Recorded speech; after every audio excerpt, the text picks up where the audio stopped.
ఇక్కడ మా బావ రాళ్లతో ఇల్లు కడుతున్నారు. అంటే ఇలా చేసి త్వరగా ఇల్లు కట్టుకుంటామని నమ్మకం. ఆ లోపు మేము కొంచెం రెస్ట్ తీసుకొని మళ్ళీ స్టార్ట్ చేసాం మెట్లెక్కడం.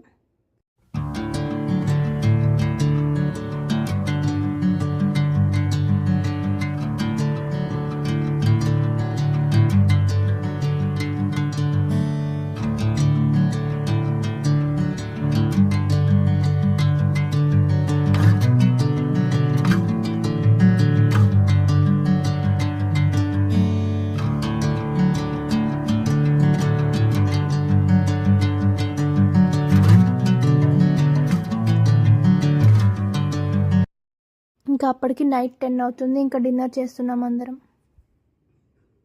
ఇంకా తినేసి వెంటనే నడవలేం కాబట్టి కాసేపు రెస్ట్ తీసుకొని మళ్ళీ స్టార్ట్ చేసాం.